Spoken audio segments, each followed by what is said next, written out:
नमस्कार दोस्तों, आप देख रहे हैं सिनेमा हॉल और मैं अजय ब्रह्मात्मज। आज मैं हिंदी फिल्मों में किसान की बात करूंगा। अभी सिंघोपुर बॉर्डर पे दिल्ली के पास पंजाब और देश के दूसरे राज्यों से आए किसान अपनी मांगों को लेकर डटे हुए हैं और सरकार अपने कृषि कानूनों पर अड़ी हुई है। लगातार दोनों तरफ से ये मुहिम जारी है, संघर्ष जारी है। सरकार लगातार सफाई दे रही है कि नई नीतियों में, नए कानूनों में कुछ भी ऐसा नहीं बदलने वाला है जिससे उनकी स्थिति खराब हो। लेकिन हमें किसानों का दर्द समझना चाहिए और उन पर बैठकर बात करनी चाहिए। लेकिन सरकार का अड़ियल रवैया ऐसा होता नहीं दिख रहा है। अगर हिंदी फिल्मों की बात करें तो हिंदी फिल्मों में किसानों पर निर्माताओं का, निर्देशकों का, लेखकों का ध्यान नहीं है।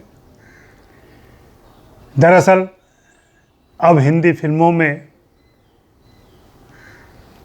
ग्रामीण परिवेश से आए हुए, ग्रामीण पृष्ठभूमि से आए हुए फिल्म मेकर और लेखक भी नहीं है। था कभी ऐसा समय जब हमारे फिल्म मेकर ग्रामीण समस्याओं से जुड़े हुए थे और ग्राम के यथार्थ को जानते थे और उन्होंने ऐसी फिल्मों को लिखा, रचा और दिखाया।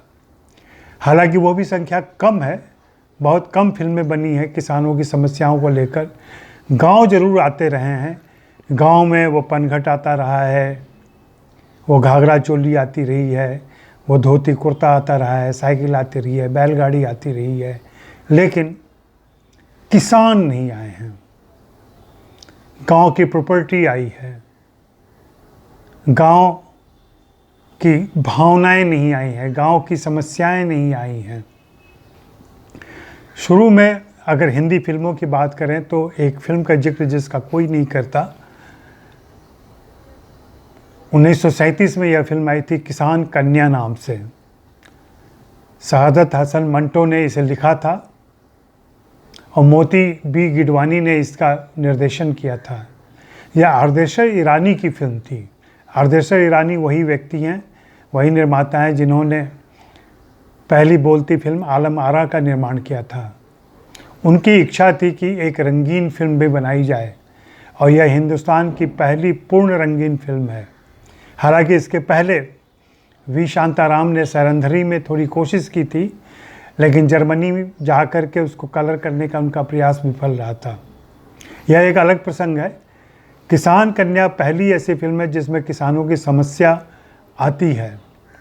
जमींदार हैं, रामू नाम का किसान है, दोनों के बीच का संघर्ष है और जमींदार का शोषण है, जमींदार उसे परेशान करता है। इन सारी बातों को लेकर यह फिल्म चलती है। उसके बाद की बात करें तो और कुछ फिल्में आज़ादी के पहले ज़रूर आईं, लेकिन उनमें भी किसानों पर फोकस नहीं रहा। हम राजा महाराजाओं की, देवी देवताओं की कहानियाँ कहते रहे। प्रेमचंद किसानों की कहानियाँ लिखते रहे, उपन्यास लिखते रहे, लेकिन वे भी जब फिल्म लिखने आए तो उन्होंने मील मजदूर लिखा, खेतिहर मजदूर नहीं लिखा। यह वास्तविकता थी। लेकिन आज़ादी के बाद कुछ फिल्म मेकर्स ऐसे ज़रूर उभरे जिन्होंने कुछ ऐसी फिल्में दी हैं जो हिंदी की क्लासिक फिल्में भी मानी जाती हैं और बड़ी फिल्में भी हैं। इनमें बिमल राय की 2 बीघा ज़मीन और महबूब खान की मदर इंडिया दोनों आइकॉनिक फिल्म हैं, कल्ट फिल्में हैं और इनको हम बार बार पढ़ते हैं, देखते हैं कि कैसे इसमें, इन दोनों फिल्मों में कैसे किसानों का मार्मिक चित्रण किया गया है। उसके बाद की अगर बात करें तो मैं कुछ फिल्मों का सिर्फ उल्लेख मात्र करूंगा। आप इन फिल्मों को खोज कर देखें और इनमें किस प्रकार से गांव और किसान आए हैं। मंथन है एक फिल्म, मंथन श्याम बेनेगल की फिल्म है। उसमें किसान और पशुपालकों के बीच के सामंजस्य को दिखाया गया था, और जो अमूल डेयरी है उसकी शुरुआत कैसे हुई थी। इस फिल्म की भी रचना और इसकी फंडिंग किसानों के पैसे से हुई थी। लगान, हम सभी जानते हैं, लगान एक महत्वपूर्ण फिल्म है जो 19वीं सदी में अंग्रेज़ों के अत्याचार और भारतीय किसानों के एकजुट होने की कहानी कहती है। लगान को बहुत अच्छे तरीके से आमिर खान, आशुतोष गवारीकर ने रचा था। उपकार एक फिल्म याद आती है मुझे। उपकार में हमारे मनोज कुमार दिखे थे, वे हल लेकर जा रहे हैं, वो बहुत ही पॉपुलर गाना भी गाते हैं, मेरे देश की धरती सोना उगले उगले हीरे मोती। हो सकता है उनको इस बात का इल्म रहा हो कि हिंदुस्तान की धरती सोना उगलती है, लेकिन हम जो देख रहे हैं वह आज भी यह सच्चाई है कि किसान ज़रूर सोना उपजाते हैं, लेकिन उनको लोहे की भी कीमत नहीं मिल पा रही है, और इसी बात की सारी लड़ाई चल रही है। मुझे अनुषा रिजवी की फिल्म पिपली लाइव बहुत ही यथार्थपरक, वास्तविक और हमारे समय की सच्चाई को कहती नज़र आती है। कुछ सालों पहले आई यह फिल्म कैसे किसानों के दुख को जाहिर करती है और कैसे उसको तमाशा बना दिया जाता है। हमारा मॉडर्न मीडिया कैसे एक किसान के आत्महत्या की संभावना को लेकर के पूरा